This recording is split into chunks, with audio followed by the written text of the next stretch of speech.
Berkshire Hathaway Inc. To the shareholders of Berkshire Hathaway Incorporated, our gain in net worth during 2007 was $12.3 billion, which increased the per-share book value of both our Class A and Class B stock by 11%. Over the last 43 years, that is, since present management took over, book value has grown from $19 to $78,008, a rate of 21.1% compounded annually. Overall, our 76 operating businesses did well last year. The few that had problems were primarily those linked to housing. Among them are brick, carpet, and real estate brokerage operations. Their setbacks are minor and temporary. Our competitive position in these businesses remains strong, and we have first-class CEOs who run them right, in good times or bad. Some major financial institutions have, however, experienced staggering problems because they engaged in the weakened lending practices I described in last year's letter. John Stumpf, CEO of Wells Fargo, aptly dissected the recent behavior of many lenders. It is interesting that the industry has invented new ways to lose money when the old ways seem to work just fine. You may recall a 2003 Silicon Valley bumper sticker that implored, "Please, God, just one more bubble." Unfortunately, this wish was promptly granted, as just about all Americans came to believe that house prices would forever rise. That conviction made a borrower's income and cash equity seem unimportant to lenders who shoveled out money, confident that HPA house price appreciation would cure all problems. Today, our country is experiencing widespread pain because of that erroneous belief. As house prices fall, a huge amount of financial folly is being exposed. You only learn who has been swimming naked when the tide goes out, and what we are witnessing at some of our largest financial institutions is an ugly sight. Turning to happier thoughts, we can report that Berkshire's newest acquisitions of size, TTI and ISCAR, led by their CEOs, Paul Andrews and Jacob Harpaz respectively, performed magnificently in 2007. ISCAR is as impressive a manufacturing operation as I've seen, a view I reported last year, and that was confirmed by a visit I made in the fall to its extraordinary plant in Korea. Finally, our insurance business, the cornerstone of Berkshire, had an excellent year. Part of the reason is that we have the best collection of insurance managers in the business. More about them later. But we also were very lucky in 2007, the second year in a row free of major insured catastrophes. That party is over. It's a certainty that insurance industry profit margins, including ours, will fall significantly in 2008. Prices are down, and exposures inexorably rise. Even if the U.S. has its third consecutive catastrophe-light year, industry profit margins will probably shrink by 4 percentage points or so. If the winds roar or the earth trembles, results could be far worse. So be prepared for lower insurance earnings during the next few years. Yardsticks. Berkshire has two major areas of value. The first is our investments, stocks, bonds, and cash equivalents. At year-end, these totaled $141 billion, not counting those in our finance or utility operations, which we assign to our second bucket of value. All per-share figures used in this report apply to Berkshire's A shares. Figures for the B shares are 130th of those shown for the A.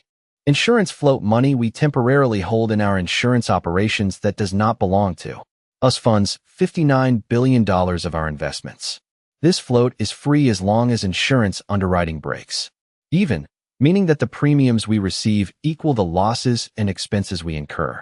Of course, insurance underwriting is volatile, swinging erratically between profits and losses. Over our entire history, however, we've been profitable, and I expect we will average break-even results or better in the future. If we do that, our investments can be viewed as an unencumbered source of value for Berkshire shareholders. Berkshire's second component of value is earnings that come from sources other than investments and insurance. These earnings are delivered by our 66 non-insurance companies, itemized on page 76. In our early years, we focused on the investment side. During the past 2 decades, however, we have put ever more emphasis on the development of earnings from non-insurance businesses. The following tables illustrate this shift. In the first, we tabulate per-share investments at 14-year intervals. We exclude those applicable to minority interests. Per share compounded annual. Year investments years gain in per share investments. $1,965 for 1979 570 1965 1979 42.8%. 1993 1396 1979 1993 25.6%. 2007 9034 1993 2007 14.3%. For the entire 42 years, our compounded annual gain in per share investments was 27.1%. But the trend has been downward as we increasingly used our available funds to buy operating businesses. Hay raced the record on how earnings of our non-insurance businesses have grown, again on a per share basis and after applicable minority interests. Per share compounded annual gain in per year pre-tax earnings years share pre-tax earnings. $1,965 for 1979 18 1965 1979 11.1%. 1993 2 12 1979 1993 19.1%. 2007 4093 1993 2007 23.5%. For the entire period, the compounded annual gain was 17.8%, with gains accelerating as our focus shifted. Though these tables may help you gain historical perspective and be useful in valuation, they are completely misleading in predicting future possibilities. Berkshire's past record can't be duplicated or even approached. Our base of assets and earnings is now far too large for us to make outsized gains in the future. Charlie Munger, my partner at Berkshire, and I will continue to measure our progress by the two yardsticks I have just described and will regularly update you on the results. Though we can't come close to duplicating the past, we will do our best to make sure the future is not disappointing. In our efforts, we will be aided enormously by the managers who have joined Berkshire. This is an unusual group in several ways. First, most of them have no financial need to work. Many sold us their businesses for large sums and run them because they love doing so, not because they need the money. Naturally, they wish to be paid fairly, but money alone is not the reason they work hard and productively. 4. A second, somewhat related, point about these managers is that they have exactly the job they want for the rest of their working years. At almost any other company, key managers below the top aspire to keep climbing the pyramid. For them, the subsidiary or division they manage today is a way station or so they hope. Indeed, if they are in their present positions 5 years from now, they may well feel like failures. Conversely, our CEO's scorecards for success are not whether they obtain my job, but instead are the long-term performances of their businesses. Their decisions flow from a here today, here forever mindset. I think our rare and hard-to-replicate managerial structure gives Berkshire a real advantage. Acquisitions. Though our managers may be the best, we will need large and sensible acquisitions to get the growth in operating earnings we wish. Here, we made little progress in 2007 until very late in the year. Then, on Christmas Day, Charlie and I finally earned our paychecks by contracting for the largest cash purchase in Berkshire's history. The seeds of this transaction were planted in 1954. That fall, only 3 months into a new job, I was sent by my employers, Ben Graham and Jerry Newman, to a shareholders meeting of Rockwood Chocolate in Brooklyn. A young fellow had recently taken control of this company, a manufacturer of assorted cocoa-based items. He had then initiated a one-of-a-kind tender, offering 80 pounds of cocoa beans for each share of Rockwood stock. I described this transaction in a section of the 1988 annual report that explained arbitrage. I also told you that Jay Pritzker, the young fellow mentioned above, was the business genius behind this tax-efficient idea, the possibilities for which had escaped all the other experts who had thought about buying Rockwood, including my bosses, Ben and Jerry. At the meeting, Jay was friendly and gave me an education on the 1954 tax code. I came away very impressed. Thereafter, I avidly followed Jay's business dealings, which were many and brilliant. His valued partner was his brother, Bob, who for nearly 50 years ran Marmon Group, the home for most of the Pritzker businesses. Jay died in 1999, and Bob retired early in 2002. Around then, the Pritzker family decided to gradually sell or reorganize certain of its holdings, including Marmon, a company operating 125 businesses managed through 9 sectors. Marmon's largest operation is Union Tank Car, which together with a Canadian counterpart owns 94,000 rail cars that are leased to various shippers. The original cost of this fleet is $5.1 billion. All told, Marmon has $7 billion in sales and about 20,000 employees. We will soon purchase 60% of Marmon and will acquire virtually all of the balance within 6 years. Our initial outlay will be $4.5 billion, and the price of our later purchases will be based on a formula tied to earnings. Prior to our entry into the picture, the Pritzker family received substantial consideration from Marmon's distribution of cash, investments, and certain businesses. This deal was done in the way Jay would have liked. We arrived at a price using only Marmon's financial statements, employing no advisors, and engaging in no nitpicking. I knew that the business would be exactly as the Pritzkers represented, and they knew that we would close on the dot. However, chaotic financial markets might be. During the past year, many large deals have been renegotiated or killed entirely. With the Pritzkers, as with Berkshire, a deal is a deal. Marmon's CEO, Frank Tack, works closely with a longtime associate, John Nichols. John was formerly the highly successful CEO of Illinois Tool Works ITW, where he teamed with Frank to run a mix of industrial businesses. Take a look at their ITW record. You'll be impressed. 5. Byron Trott of Goldman Sachs, whose praises I sang in the 2003 report, facilitated the Marmon transaction. Byron is the rare investment banker who puts himself in his client's shoes. Charlie and I trust him completely. You'll like the code name that Goldman Sachs assigned the deal. Marmon entered the auto business in 1902 and exited it in 1933. Along the way, it manufactured the Wasp, a car that won the first Indianapolis 500 race, held in 1911. So this deal was labeled Indy 500. In May 2006, I spoke at a lunch at Benbridge, our Seattle-based jewelry chain. The audience was a number of its vendors, among them Dennis Ulrich, owner of a company that manufactured gold jewelry. In January 2007, Dennis called me, suggesting that with Berkshire's support, he could build a large jewelry supplier. We soon made a deal for his business, simultaneously purchasing a supplier of about equal size. The new company, Richline Group, has since made 2 smaller acquisitions. Even with those, Richline is far below the earnings threshold we normally require for purchases. I'm willing to bet, however, that Dennis, with the help of his partner, Dave Molesky, will build a large operation, earning good returns on capital employed. Businesses: the great, the good, and the gruesome. Let's take a look at what kind of businesses turn us on.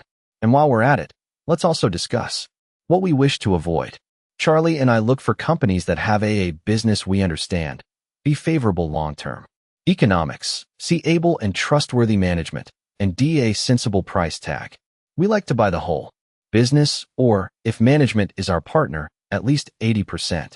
When control-type purchases of quality aren't available, though, we are also happy to simply buy small portions of great businesses by way of stock market purchases.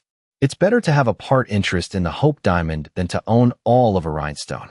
A truly great business must have an enduring moat that protects excellent returns on invested capital. The dynamics of capitalism guarantee that competitors will repeatedly assault any business castle that is earning high returns. Therefore, a formidable barrier such as a company's being the low-cost producer Geico, Costco, or possessing a powerful worldwide brand Coca-Cola, Gillette, American Express is essential for sustained success. Business history is filled with Roman candles, companies whose moats proved illusory and were soon crossed. Our criterion of enduring causes us to rule out companies in industries prone to rapid and continuous change. Though capitalism's creative destruction is highly beneficial for society, it precludes investment certainty. A moat that must be continuously rebuilt will eventually be no moat at all. Additionally, this criterion eliminates the business whose success depends on having a great manager. Of course, a terrific CEO is a huge asset for any enterprise, and at Berkshire we have an abundance of these managers. Their abilities have created billions of dollars of value that would never have materialized if typical CEOs had been running their businesses. But if a business requires a superstar to produce great results, the business itself cannot be deemed great. A medical partnership led by your area's premier brain surgeon may enjoy outsized and growing earnings, but that tells little about its future. The partnership's moat will go when the surgeon goes. You can count, though, on the moat of the Mayo Clinic to endure, even though you can't name its CEO. 6. Long-term competitive advantage in a stable industry is what we seek in a business. If that comes with rapid organic growth, great. But even without organic growth, such a business is rewarding. We will simply take the lush earnings of the business and use them to buy similar businesses elsewhere. There's no rule that you have to invest money where you've earned it. Indeed, it's often a mistake to do so. Truly great businesses, earning huge returns on tangible assets, can't for any extended period reinvest a large portion of their earnings internally at high rates of return. Let's look at the prototype of a dream business, our own See's Candy. The box chocolates industry in which it operates is unexciting.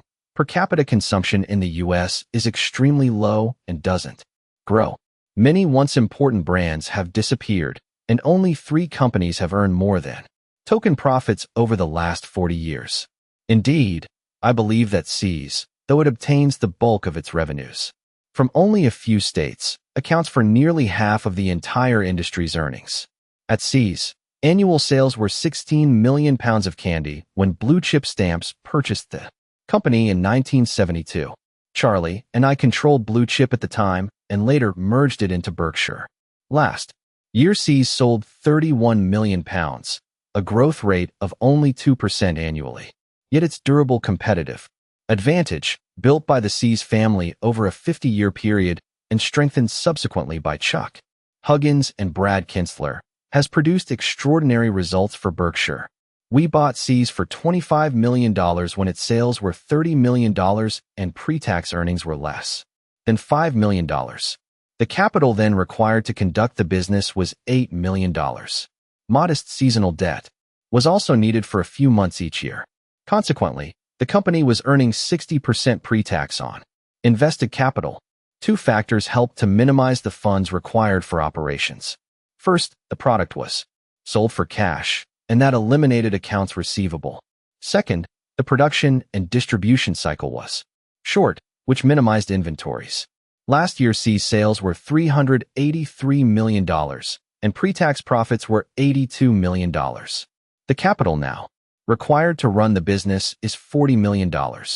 This means we have had to reinvest only $32 million since 1972 to handle the modest physical growth and somewhat immodest financial growth of the business.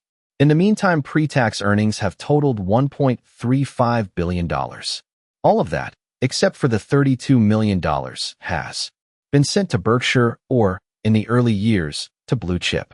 After paying corporate taxes on the profits, we have used the rest to buy other attractive businesses. Just as Adam and Eve kick-started an activity that led to 6 billion humans, See's has given birth to multiple new streams of cash for us. The biblical command to be fruitful and multiply is one we take seriously at Berkshire. There aren't many See's in corporate America.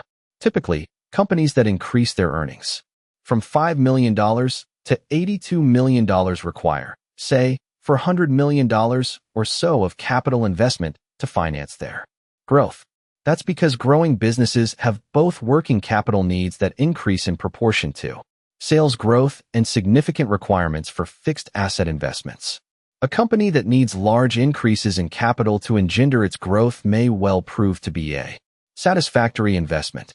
There is, to follow through on our example, nothing shabby about earning $82 million pre-tax on $400 million of net tangible assets.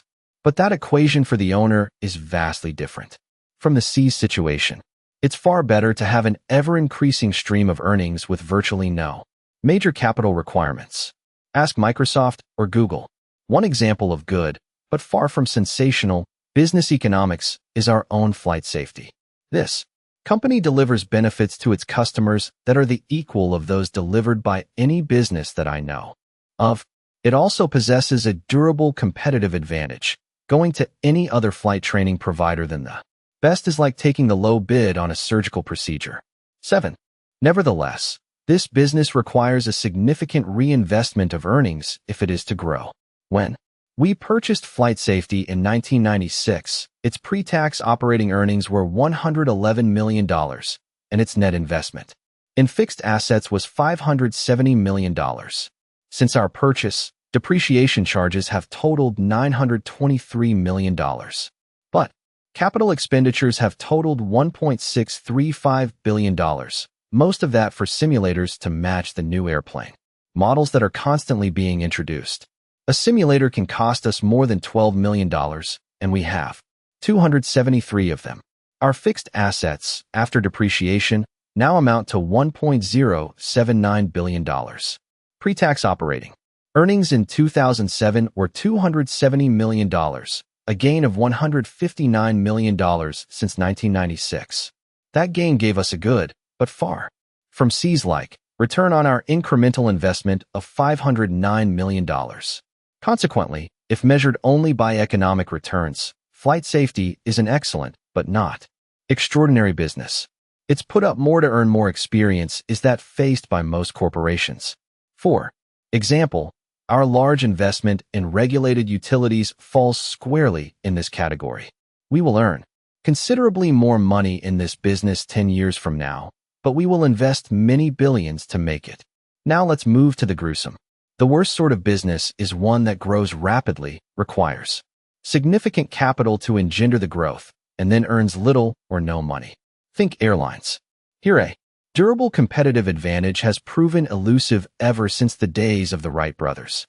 Indeed, if a far-sighted capitalist had been present at Kitty Hawk, he would have done his successors a huge favor by shooting Orville down. The airline industry's demand for capital ever since that first flight has been insatiable. Investors have poured money into a bottomless pit, attracted by growth when they should have been repelled by it. And I, to my shame, participated in this foolishness when I had Berkshire by U.S. Air preferred stock in 1989. As the ink was drying on our check, the company went into a tailspin, and before long our preferred dividend was no longer being paid. But we then got very lucky. In one of the recurrent, but always misguided, bursts of optimism for airlines, we were actually able to sell our shares in 1998 for a hefty gain. In the decade following our sale, the company went bankrupt twice. To sum up, think of 3 types of savings accounts. The great one pays an extraordinarily high interest rate that will rise as the years pass. The good one pays an attractive rate of interest that will be earned also on deposits that are added. Finally, the gruesome account both pays an inadequate interest rate and requires you to keep adding money at those disappointing returns. And now it's confession time. It should be noted that no consultant, board of directors, or investment banker pushed me into the mistakes I will describe. In tennis parlance, they were all unforced errors. To begin with, I almost blew the C's purchase. The seller was asking $30 million, and I was adamant about not going above $25 million. Fortunately, he caved. Otherwise, I would have balked, and that $1.35 billion would have gone to somebody else. About the time of the C's purchase, Tom Murphy, then running Capital Cities Broadcasting, called and offered me the Dallas-Fort Worth NBC station for $35 million. The station came with the Fort Worth paper that Capital Cities was buying, and under the cross-ownership rules Murph had to divest it. I knew that TV stations were C's-like businesses that required virtually no capital investment and had excellent prospects for growth. They were simple to run and showered cash on their owners. Moreover, Murph, then as now, was a close friend, a man I admired as an extraordinary manager, an outstanding human being. He knew the television business forward and backward and would not have called me unless he felt a purchase was certain to work. In effect, Murph whispered by into my ear. But I didn't listen. 8. In 2006, the station earned $73 million pre-tax, bringing its total earnings since I turned down the deal to at least $1 billion, almost all available to its owner for other purposes. Moreover, the property now has a capital value of about $800 million. Why did I say no? The only explanation is that my brain had gone on vacation and forgot to notify me. My behavior resembled that of a politician Molly Ivins once described. If his IQ was any lower, you would have to water him twice a day. Finally, I made an even worse mistake when I said yes to Dexter, a shoe business I bought in 1993 for $433 million in Berkshire stock, 25,203 shares of A. What I had assessed as durable competitive advantage vanished within a few years. But that's just the beginning. By using Berkshire stock, I compounded this error hugely. That move made the cost to Berkshire shareholders not $400 million, but rather $3.5 billion. In essence, I gave away 1.6% of a wonderful business, one now valued at $220 billion, to buy a worthless business. To date, Dexter is the worst deal that I've made. But he'll make more mistakes in the future, you can bet on that. A line from Bobby Bear's country song explains what too often happens with acquisitions. I've never gone to bed with an ugly woman, but I've sure woke up with a few. Now, let's examine the four major operating sectors of Berkshire. Each sector has vastly different balance sheet and income account characteristics. Therefore, lumping them together impedes analysis. So, we'll present them as four separate businesses, which is how Charlie and I view them. Insurance. The best anecdote I've heard during the current presidential campaign came from Mitt Romney, who asked his wife, "And when we were young, did you ever in your wildest dreams think I might be president?" To which she replied, "Honey, you weren't in my wildest dreams." When we first entered the property casualty insurance business in 1967, my wildest dreams did not envision our current operation. Hathaway's how we did in the first 5 years after purchasing National Indemnity. Year underwriting profit loss float. In millions. $1,967, $0.4, 18.5. 1968 0.6, 21.3. 1969 0.1, 25.4. 1970 0.4, 39.4. 1971 1.4, 65.6. To put it charitably, we were a slow starter. But things changed. Hay raced the record of the last 5 years. Year underwriting profit loss float. In millions. $2,003, $1,718, 44220. 2004 $1,551, 46,094. 2005 $49,287. 2006 $3,838, 50,887. 2007 $3,374, 58,698. This metamorphosis has been accomplished by some extraordinary managers. Let's look at what each has achieved. 9. Geico possesses the widest moat of any of our insurers, one carefully protected and expanded by Tony Nicely, its CEO. Last year again, Geico had the best growth record among major auto insurers, increasing its market share to 7.2%. When Berkshire acquired control in 1995, that share was 2.5%. Not coincidentally, annual ad expenditures by Geico have increased from $31 million to $751 million during the same period. Tony, now 64, joined Geico at 18. Every day since, he has been passionate about the company, proud of how it could both save money for its customers and provide growth opportunities for its associates. Even now, with sales at $12 billion, Tony feels Geico is just getting started. So do I. Hey, raise some evidence. In the last 3 years, Geico has increased its share of the motorcycle market from 2.1% to 6%. We've also recently begun writing policies on ATVs and RVs. And in November, we wrote our first commercial auto policy. Geico and National Indemnity are working together in the commercial field, and early results are very encouraging. Even in aggregate, these lines will remain a small fraction of our personal auto volume. Nevertheless, they should deliver a growing stream of underwriting profits and float. General Re, our international reinsurer, is by far our largest source of homegrown float, $23 billion at year-end. This operation is now a huge asset for Berkshire. Our ownership, however, had a shaky start. For decades, General Re was the Tiffany of reinsurers, admired by all for its underwriting skills and discipline. This reputation, unfortunately, outlived its factual underpinnings, a flaw that I completely missed when I made the decision in 1998 to merge with General Re. The General Re of 1998 was not operated as the General Re of 1968 or 1978. Now, thanks to Joe Brandon, General Residential CEO, and his partner, Tad Montrose, the luster of the company has been restored.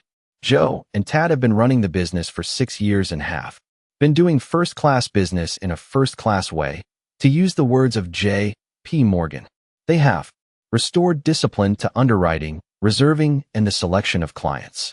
Their job was made more difficult by costly and time-consuming legacy problems, both in the U.S. and abroad. Despite that diversion, Joe and Tad have delivered excellent underwriting results, while skillfully repositioning the company for the future. Since joining Berkshire in 1986, Ajit Jain has built a truly great specialty reinsurance operation from scratch. For one-of-a-kind mammoth transactions, the world now turns to him. Last year I told you in detail about the equitous transfer of huge, but capped, liabilities to Berkshire for a single premium of $7.1 billion. At this very early date, our experience has been good. But this doesn't tell us much because it's just one straw in a 50-year or more wind. What we know, for sure, however, is that the London team who joined us, headed by Scott Moser, is first-rate and has become a valuable asset for our insurance business. Finally, we have our smaller operations, which serve specialized segments of the insurance market.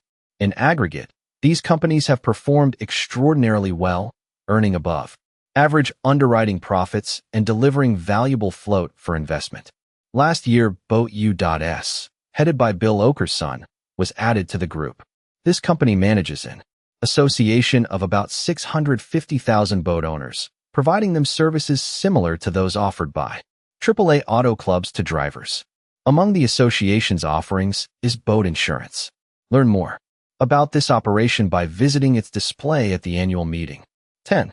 Below we show the record of our 4 categories of property casualty insurance. Underwriting profit year-end float. In millions. Insurance operations 2007-2006, 2007-2006. General Re, $555, $526, $23,009, $22,827. BH Reinsurance, 1427-1658, $23,692, $16,860. Geico, 1113-1314, $776-870-171. Other primary, 279-340, $422-94029. $3,374, $3,838, $58,698, $50,887. Includes applied underwriters from May 19, 2006. Regulated utility business. Berkshire has an 87.4% diluted interest in Mid-American Energy Holdings, which owns a wide variety of utility operations. The largest of these are One Yorkshire Electricity and Northern Electric, whose 3.8 million electric customers make it the 3rd largest distributor of electricity in the UK. 2. Mid-American Energy, which serves 720,000 electric customers, primarily in Iowa. 3. Pacific Power and Rocky Mountain Power, serving about 1.7 million electric customers in 6 western states. And 4. Kern River and Northern Natural Pipelines, which carry about 8% of the natural gas consumed in the U.S. Our partners in ownership of Mid-American are Walter Scott and its 2 terrific managers, Dave Sokol and Greg Abel. It's unimportant how many votes each party has. We make major moves only when we are unanimous in thinking them wise. 8 years of working with Dave, Greg, and Walter have underscored my original belief. Berkshire couldn't have better partners. Somewhat incongruously, Mid-American also owns the 2nd largest real estate brokerage firm in the U.S., Home Services of America. This company operates through 20 locally branded firms with 18,800 agents. Last year was a slow year for residential sales, and 2008 will probably be slower. We will continue, however, to acquire quality brokerage operations when they are available at sensible prices. We agreed to purchase 354,64337 shares of Mid-American at $35.05 per share in 1999, a year in, which its per-share earnings were $2.59. Why the odd figure of $35.05? I originally decided the business was worth $35 per share to Berkshire. Now, I'm a one-price guy, remember C's? And for several days, the investment bankers representing Mid-American had no luck in getting me to increase Berkshire's offer. But, finally, they caught me in a moment of weakness, and I caved, telling them I would go to $35.05. With that, I explained, they could tell their client they had wrung the last nickel out of me. At the time, it hurt. Later on, in 2002, Berkshire purchased 670,000 shares at $60 to help finance the acquisition of one of our pipelines. Lastly, in 2006, when Mid-American bought Pacific Orb, we purchased 232,68793 shares at $145 per share. In 2007, Mid-American earned $15.78 per share. However, 77 of that was non-recurring. A reduction in deferred tax at our British utility, resulting from a lowering of the UK corporate tax rate. So, call normalized earnings $15.01 per share.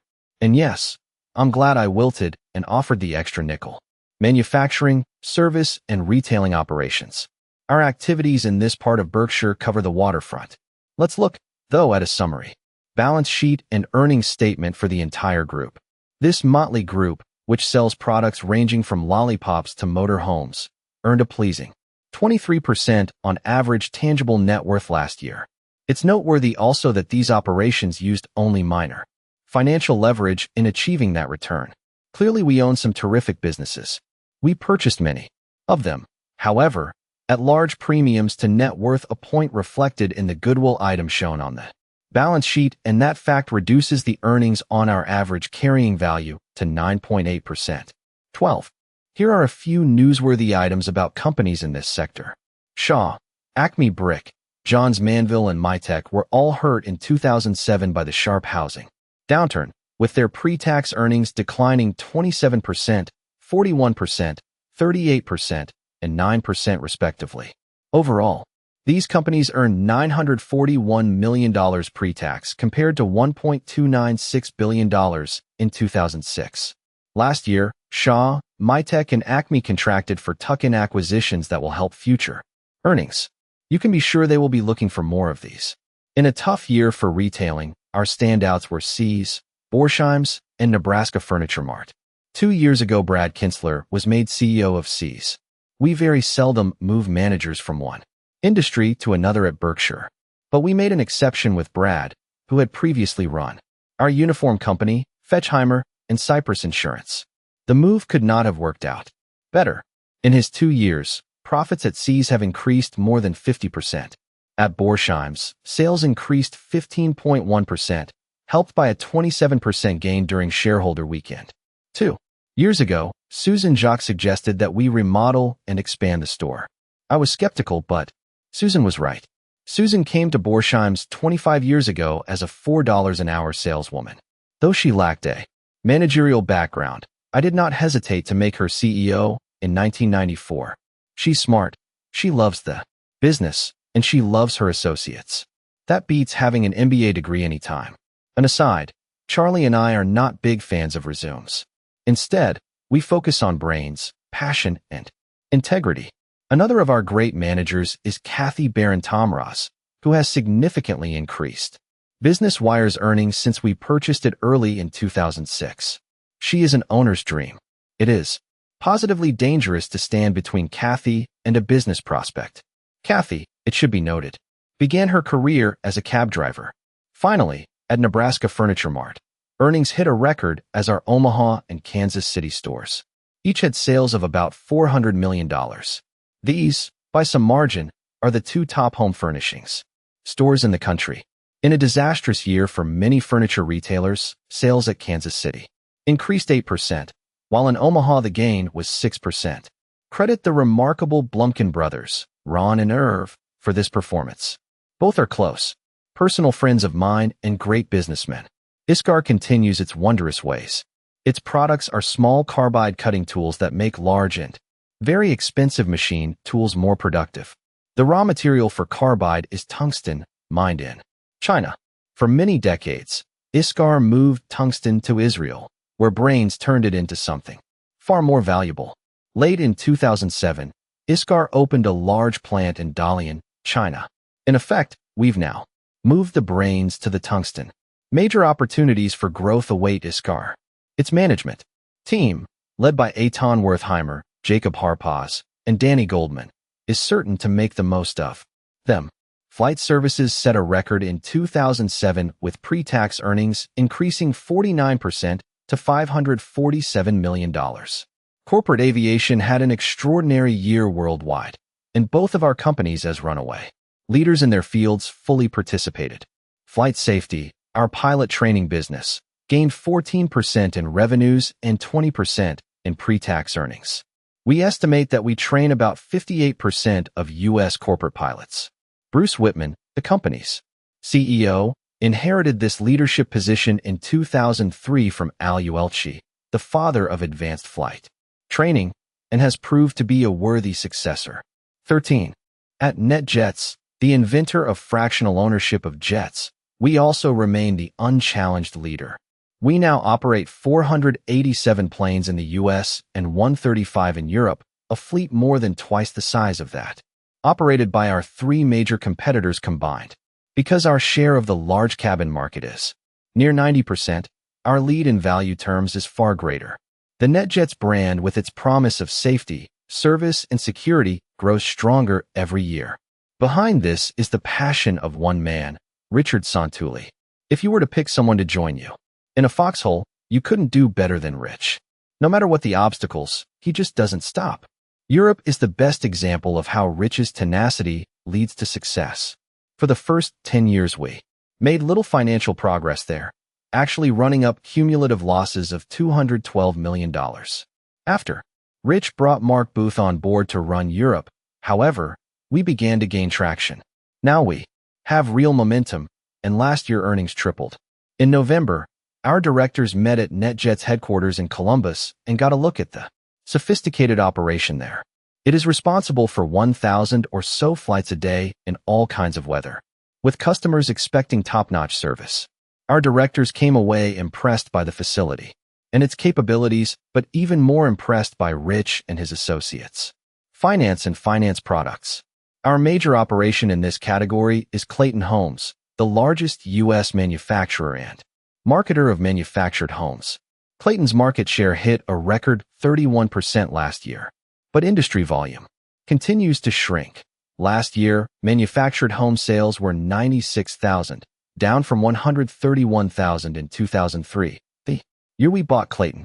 At the time, it should be remembered, some commentators criticized its directors for selling at a cyclical bottom. Though Clayton earns money from both manufacturing and retailing its homes, most of its earnings come from an $11 billion loan portfolio covering 300,000 borrowers. That's why we include Clayton's operation in this finance section. Despite the many problems that surfaced during 2007 in real estate finance, the Clayton portfolio is performing well. Delinquencies, foreclosures, and losses during the year were at rates similar to those we experienced in our previous years of ownership. Clayton's loan portfolio is financed by Berkshire. For this funding, we charge Clayton 1 percentage point over Berkshire's borrowing cost, a fee that amounted to $85 million last year. Clayton's 2007 pre-tax earnings of $526 million are after it's paying this fee. The flip side of this transaction is that Berkshire recorded $85 million as income, which is included in other in the following table. Pre-tax earnings. The leasing operations tabulated are XDRA, which rents trailers, and Court, which rents furniture. Utilization of trailers was down considerably in 2007, and that led to a drop in earnings at XDRA. That company also borrowed $400 million last year and distributed the proceeds to Berkshire. The resulting higher interest it is now paying further reduced XDRA's earnings. 14. Clayton, XDRA, and Court are all good businesses, very ably run by Kevin Clayton, Bill Franz, and Paul Arnold. Each has made tuck-in acquisitions during Berkshire's ownership. More will come. Investments. We show below our common stock investments at year-end, itemizing those with a market value of at least $600 million. 123,107. Percentage of shares company owned cost market. Overall, we are delighted by the business performance of our investees. In 2007, American Express, Coca-Cola, and Procter & Gamble, 3 of our 4 largest holdings, increased per share earnings by 12%, 14%, and 14%. The fourth, Wells Fargo, had a small decline in earnings because of the popping of the real estate bubble. Nevertheless, I believe its intrinsic value increased, even if only by a minor amount. In the Strange World department, note that American Express and Wells Fargo were both organized by Henry Wells and William Fargo, Amex in 1850 and Wells in 1852. P&G and Coke began business in 1837 and 1886 respectively. Startups are not our game. I should emphasize that we do not measure the progress of our investments by what their market prices do during any given year. Rather, we evaluate their performance by the 2 methods we apply to the businesses we own. The first test is improvement in earnings, with our making due allowance for industry conditions.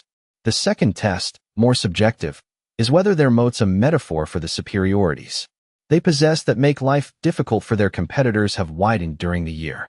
All of the big 4 scored positively on that test. 15. We made one large sale last year. In 2002 and 2003, Berkshire bought 1.3% of PetroChina for $488 million, a price that valued the entire business at about $37 billion. Charlie and I then felt that the company was worth about $100 billion.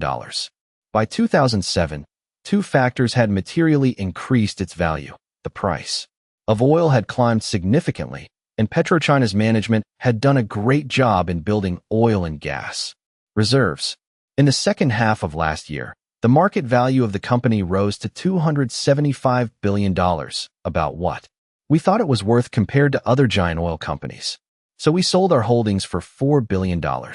A footnote: we paid the IRS tax of $1.2 billion on our PetroChina gain. This sum paid all costs of the U.S. government, defense, Social Security, you name it, for about 4 hours. Last year I told you that Berkshire had 62 derivative contracts that I manage. We also have a few left in the general runoff book. Today, we have 94 of these, and they fall into 2 categories. First, we have written 54 contracts that require us to make payments if certain bonds that are included in various high-yield indices default. These contracts expire at various times from 2009 to 2013. At year-end, we had received $3.2 billion in premiums on these contracts, had paid $472 million in losses, and in the worst case, though it is extremely unlikely to occur, could be required to pay an additional $4.7 billion. We are certain to make many more payments, but I believe that on premium revenues alone, these contracts will prove profitable, leaving aside what we can earn on the large sums we hold. Our year-end liability for this exposure was recorded at $1.8 billion and is included in derivative contract liabilities on our balance sheet. The second category of contracts involves various put options we have sold on 4 stock indices, the S&P 500 plus 3 foreign indices. These puts had original terms of either 15 or 20 years and were struck at the market. We have received premiums of $4.5 billion, and we recorded a liability at year-end of $4.6 billion. The puts in these contracts are exercisable only at their expiration dates, which occur between 2019 and 2027, and Berkshire will then need to make a payment only if the index in question is quoted at a level below that existing on the day that the put was written. Again, I believe these contracts, in aggregate, will be profitable and that we will, in addition, receive substantial income from our investment of the premiums we hold during the 15 or 20-year period. 2 aspects of our derivative contracts are particularly important. First, in all cases we hold the money, which means that we have no counterparty risk. Second, accounting rules for our derivative contracts differ from those applying to our investment portfolio.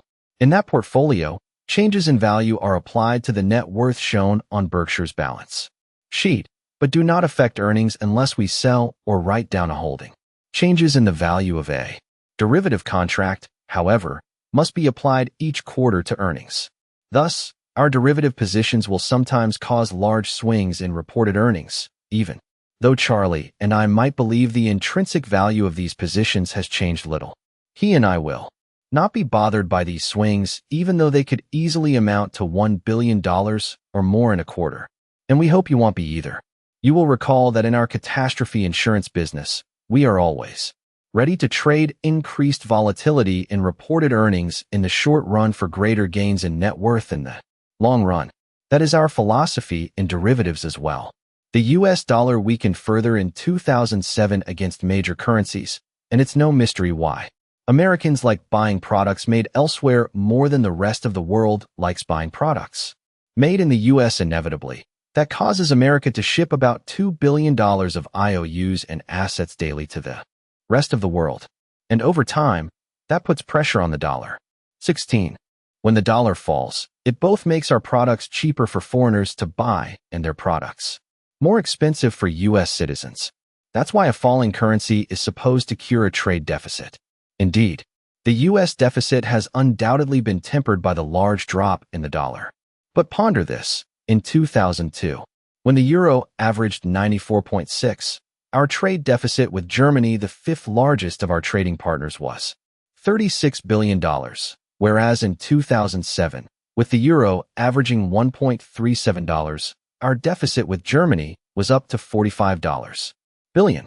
Similarly, the Canadian dollar averaged 64 in 2002 and 93 in 2007. Yet our trade deficit with Canada rose as well, from $50 billion in 2002 to $64 billion in 2007. So far, at least, a plunging dollar has not done much to bring our trade activity into balance.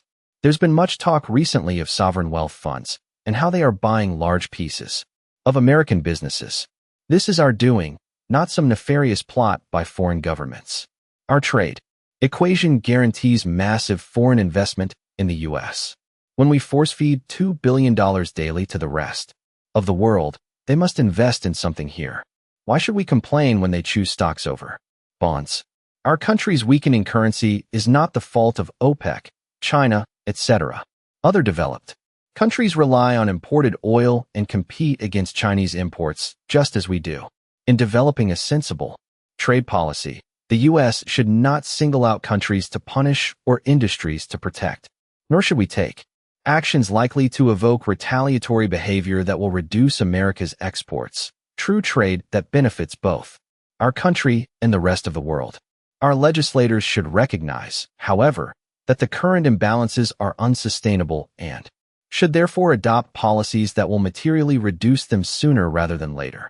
Otherwise, our $2 billion daily of force-fed dollars to the rest of the world may produce global indigestion of an unpleasant sort. For other comments about the unsustainability of our trade deficits, see Alan Greenspan's comments. On November 19, 2004, the Federal Open Market Committee's minutes of June 29, 2004, and Ben Bernanke's statement on September 11, 2007. At Berkshire, we held only one direct currency position during 2007. That was in hold your breath, the Brazilian real. Not long ago, swapping dollars for reals would have been unthinkable. After all, during the past century, 5 versions of Brazilian currency have, in effect, turned into confetti, as has been true in many countries whose currencies have periodically withered and died.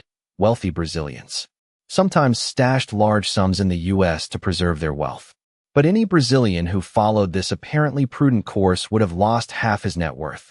Over the past 5 years, Hathaway's the year-by-year record indexed of the real versus the dollar from the end of 2002 to year-end 2007, 100, 122, 133, 152, 166, 199. Every year the real went up and the dollar fell.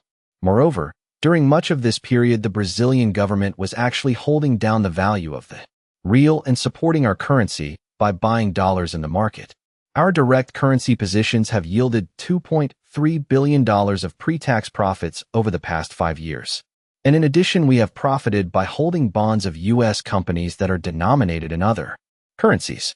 For example, in 2001 and 2002, we purchased $310 million Amazon.com, Inc. 678 of 2010 at 57% of par. At the time, Amazon bonds were priced as junk credits, though they were anything but. Yes, Virginia, you can occasionally find markets that are ridiculously inefficient, or at least you can find them anywhere except at the finance departments of some leading business schools. The euro denomination of the Amazon bonds was a further and important attraction for us. The euro was at 95 when we bought in 2002. Therefore, our cost in dollars came to only $169 million. Now, the bonds sell at 102% of par, and the euro is worth $1.47. In 2005 and 2006, some of our bonds were called, and we received $253 million for them. Our remaining bonds were valued at $162 million at year-end. Of our $246 million of realized and unrealized gain, about $118 million is attributable to the fall in the dollar. Currencies do matter. 17. At Berkshire, we will attempt to further increase our stream of direct and indirect foreign earnings. Even if we are successful, however, our assets and earnings will always be concentrated in the U.S. Despite our country's many imperfections and unrelenting problems of one sort or another, America's rule of law, market-responsive economic system, and belief in meritocracy are almost certain to produce ever-growing prosperity for its citizens. As I have told you before, we have for some time been well prepared for CEO succession because we have 3 outstanding internal candidates. The board knows exactly whom it would pick if I were to become unavailable, either because of death or diminishing abilities. And that would still leave the board with 2 backups. Last year I told you that we would also promptly complete a succession plan for the investment job at Berkshire, and we have indeed now identified 4 candidates who could succeed me in managing investments. All manage substantial sums currently, and all have indicated a strong interest in coming to Berkshire if called. The board knows the strengths of the 4 and would expect to hire 1 or more if the need arises. The candidates are young to middle-aged, well-to-do to rich, and all wish to work for Berkshire for reasons that go beyond compensation. I've reluctantly discarded the notion of my continuing to manage the portfolio after my death, abandoning my hope to give new meaning to the term thinking outside the box. Fanciful figures how public companies juice earnings. Former Senator Alan Simpson famously said, "Those who travel the high road in Washington need not fear heavy traffic." If he had sought truly deserted streets, however, the senator should have looked to corporate America's accounting. An important referendum on which road businesses prefer occurred in 1994. America's CEOs had just strong-armed the U.S. Senate into ordering the Financial Accounting Standards Board to shut up by a vote that was 88-9. Before that rebuke, the FASB had shown the audacity by unanimous agreement, no less to tell corporate chieftains that the stock options they were being awarded represented a form of compensation and that their value should be recorded as an expense. After the senators voted, the FASB, now educated on accounting principles by the Senate's 88 closet CPAs, decreed that companies could choose between 2 methods of reporting on options. The preferred treatment would be to expense their value, but it would also be allowable for companies to ignore the expense as long as their options were issued at market value. A moment of truth had now arrived for America's CEOs, and their reaction was not a pretty sight. During the next 6 years, exactly 2 of the 500 companies in the S&P chose the preferred route. CEOs of the rest opted for the low road, thereby ignoring a large and obvious expense in order to report higher earnings. I'm sure some of them also felt that if they opted for expensing, their directors might in future years think twice before approving the mega grants the managers longed for.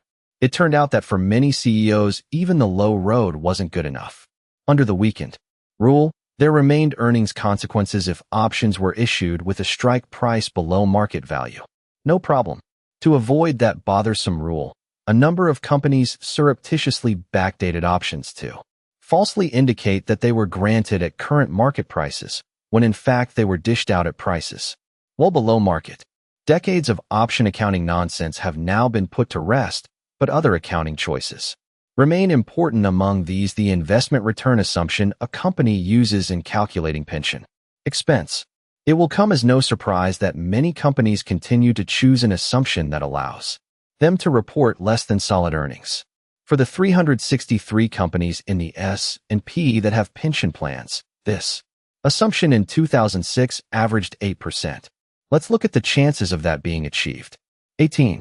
The average holdings of bonds and cash for all pension funds is about 28%, and on these assets, returns can be expected to be no more than 5%. Higher yields, of course, are obtainable, but they carry with them a risk of commensurate or greater loss. This means that the remaining 72% of assets, which are mostly in equities, either held directly or through vehicles such as hedge funds or private equity investments, must earn 9.2% in order for the fund overall to achieve the postulated 8%.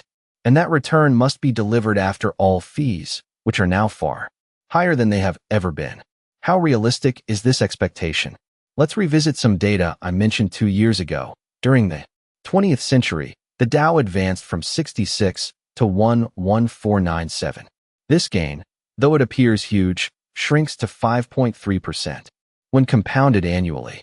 An investor who owned the Dow throughout the century would also have received generous dividends for much of the period, but only about 2% or so in the final years. It was a wonderful century. Think now about this century. For investors to merely match that 5.3% market value gain, the Dow recently below 13,000 would need to close at about 2 million on December 31st, 2099. We are now 8 years into this century, and we have racked up less than 2,000 of the 198,8000 Dow points the market needed to travel in this 100 years to equal the 5.3% of the last. It's amusing that commentators regularly hyperventilate at the prospect of the Dow crossing an even number of thousands, such as 14,000 or 15,000. If they keep reacting that way, a 5.3% annual gain for the century will mean they experience at least 1986 seizures during the next 92 years. While anything is possible, does anyone really believe this is the most likely outcome? Dividends continue to run about 2%. Even if stocks were to average the 5.3% annual appreciation of the 1900s, the equity portion of plan assets allowing for expenses of 0.5% would produce no more than 7% or so. And 0.5% may well understate costs, given the presence of layers of consultants and high-priced managers' helpers. Naturally, everyone expects to be above average, and those helpers, bless their hearts, will certainly encourage their clients in this belief. But, as a class, the helper-aided group must be below average. The reason is simple. Investors, overall, will necessarily earn an average return minus costs. They incur. 2 passive and index investors, through their very inactivity, will earn that average minus costs that are very low. 3 with that group earning average returns. So must the remaining group, the active investors. But this group will incur high transaction, management, and advisory costs. Therefore, the active investors will have their returns diminished by a far greater percentage than will their inactive brethren. That means that the passive group, the know-nothings, must win. I should mention that people who expect to earn 10% annually from equities during this century, envisioning that 2% of that will come from dividends and 8% from price appreciation, are implicitly forecasting a level of about 24 million on the Dow by 2100. If your advisor talks to you about double-digit returns from equities, explain this math to him, not that it will faze him. Many helpers are apparently direct descendants of the Queen in Alice in Wonderland, who said, "Why, sometimes I've believed as many as 6 impossible things before breakfast." Beware the glib helper who fills your head with fantasies while he fills his pockets with fees.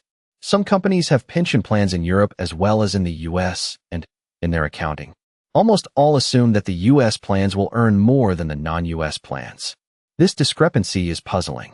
Why should these companies not put their U.S. managers in charge of the non-U.S. pension assets and let them work their magic on these assets as well? I've never seen this puzzle explained, but the auditors and actuaries who are charged with vetting the return assumptions seem to have no problem with it. 19. What is no puzzle, however, is why CEOs opt for a high investment assumption. It lets them report higher earnings. And if they are wrong, as I believe they are, the chickens won't come home to roost until long after they retire, after decades of pushing the envelope or worse in its attempt to report the highest number possible for current earnings. Corporate America should ease up. It should listen to my partner, Charlie. If you've hit 3 balls out of bounds to the left, aim a little to the right on the next swing. Whatever pension cost surprises are in store for shareholders down the road, these jolts will be surpassed many times over by those experienced by taxpayers. Public pension promises are huge, and in many cases, funding is woefully inadequate. Because the fuse on this time bomb is long, politicians flinch from inflicting tax pain, given that problems will only become apparent long after these officials have departed. Promises involving very early retirement, sometimes to those in their low 40s, and generous cost of living adjustments are easy for these officials to make. In a world where people are living longer and inflation is certain, those promises will be anything but easy to keep. Having laid out the failures of an honor system in American accounting, I need to point out that this is exactly the system existing at Berkshire for a truly huge balance sheet item. In every report we make to you, we must guesstimate the loss reserves for our insurance units. If our estimate is wrong, it means that both our balance sheet and our earnings statement will be wrong. So naturally, we do our best to make these guesses accurate. Nevertheless, in every report our estimate is sure to be wrong. At year-end 2007, we show an insurance liability of $56 billion that represents our guess as to what we will eventually pay for all loss events that occurred before year-end, except for about $3 billion of the reserve that has been discounted to present value. We know of many thousands of events and have put a dollar value on each that reflects what we believe we will pay, including the associated costs such as attorney's fees that we will incur in the payment process. In some cases, among them claims for certain serious injuries covered by workers' compensation, payments will be made for 50 years or more. We also include a large reserve for losses that occurred before year-end but that we have yet to hear about. Sometimes, the insured itself does not know that a loss has occurred. Think of an embezzlement that remains undiscovered for years. We sometimes hear about losses from policies that covered our insured many decades ago. A story I told you some years back illustrates our problem in accurately estimating our loss liability. A fellow was on an important business trip in Europe when his sister called to tell him that their dad had died. Her brother explained that he couldn't get back, but said to spare nothing on the funeral, whose cost he would cover. When he returned, his sister told him that the service had been beautiful and presented him with bills totaling $8,000. He paid up, but a month later received a bill from the mortuary for $10. He paid that, too, and still another $10 charge he received a month later. When a third $10 invoice was sent to him the following month, the perplexed man called his sister to ask what was going on. "Oh," she replied, "I forgot to tell you. We buried Dad in a rented suit. At our insurance companies we have an unknown, but most certainly large, number of rented suits buried around the world. We try to estimate the bill for them accurately. In 10 or 20 years, we will even be able to make a good guess as to how inaccurate our present guess is. But even that guess will be subject to surprises. I personally believe our stated reserves are adequate, but I've been wrong several times in the past." 20. The annual meeting. Our meeting this year will be held on Saturday, May 3rd. As always, the doors will open at the Quest Center at 7 a.m., and a new Berkshire movie will be shown at 8:30. At 9:30, we will go directly to the question and answer period, which with a break for lunch at the Quest stands will last until 3 o'clock. Then, after a short recess, Charlie and I will convene the annual meeting at 3:15. If you decide to leave during the day's question periods, please do so while Charlie is talking. The best reason to exit, of course, is to shop. We will help you do that by filling the 194300 square foot hall that adjoins the meeting area with the products of Berkshire subsidiaries. Last year, the 27,000 people who came to the meeting did their part, and almost every location racked up record sales. But you can do better. If necessary, they'll lock the doors. This year we will again showcase a Clayton home featuring Acme brick, Shaw carpet, Johns Manville insulation, Mytech fasteners, Carefree awnings, and NFM furniture. You will find that this 1,550 square foot home, priced at $69,500, delivers exceptional value. And after you purchase the house, consider also acquiring the Forest River RV and pontoon boat on display nearby. Geico will have a booth staffed by a number of its top counselors from around the country, all of them ready to supply you with auto insurance quotes. In most cases, Geico will be able to give you a special shareholder discount, usually 8%. This special offer is permitted by 45 of the 50 jurisdictions in which we operate. One supplemental point: the discount is not additive if you qualify for another, such as that given certain groups. Bring the details of your existing insurance and check out whether we can save you money. For at least 50% of you, I believe we can. On Saturday, at the Omaha airport, we will have the usual array of aircraft from NetJets available for your inspection. Stop by the NetJets booth at the Quest to learn about viewing these planes. Come to Omaha by bus, leave in your new plane, and take all the hair gel and scissors that you wish on board with you. Next, if you have any money left, visit the Bookworm, where you will find about 25 books and DVDs, all discounted, led again by Poor Charlie's Almanac. Without any advertising or bookstore placement, Charlie's book has now remarkably sold nearly 50,000 copies. For those of you who can't make the meeting, go to poorcharliesalmanac.com to order a copy. An attachment to the proxy material that is enclosed with this report explains how you can obtain the credential you will need for admission to the meeting and other events. As for plane, hotel, and car reservations, we have again signed up American Express 800-799-6634 to give you special help. Carol Peterson, who handles these matters, does a terrific job for us each year, and I thank her for it.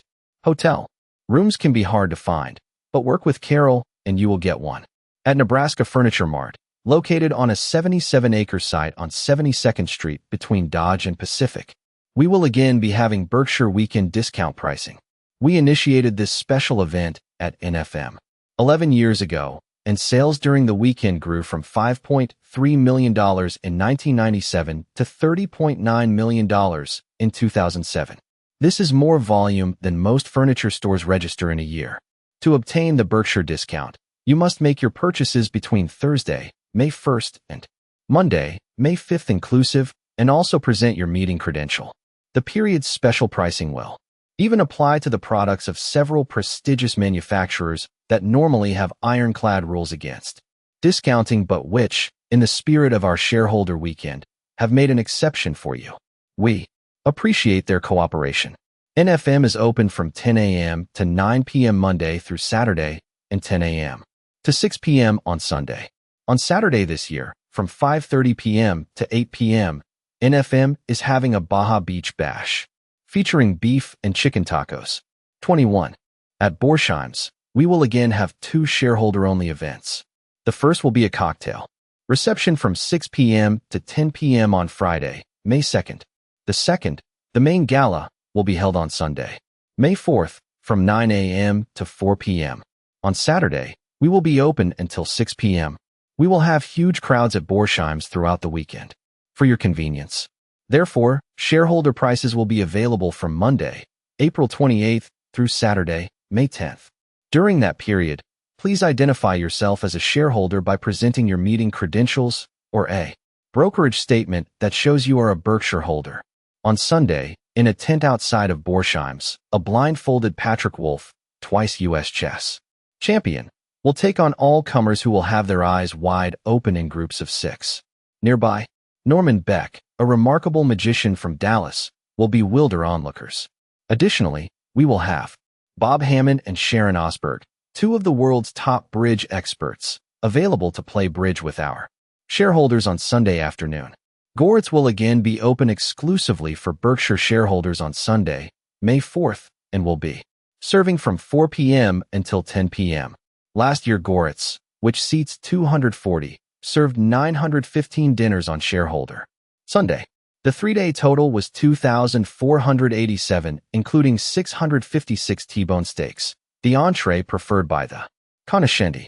Please remember that to come to Goritz on that day, you must have a reservation.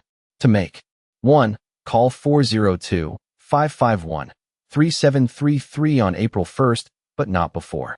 We will again have a reception at 4 p.m. on Saturday afternoon for shareholders who have come from outside of North America. Every year, our meeting draws many people from around the globe, and Charlie and I want to be sure we personally greet those who have come so far. Last year, we enjoyed meeting more than 400 of you from many dozens of countries.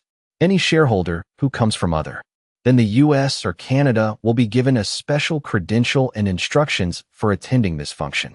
At 84 and 77, Charlie and I remain lucky beyond our dreams. We were born in America, had terrific parents who saw that we got good educations, have enjoyed wonderful families and great health, and came equipped with a business gene that allows us to prosper in a manner hugely disproportionate to that experienced by many people who contribute as much or more to our society's well-being.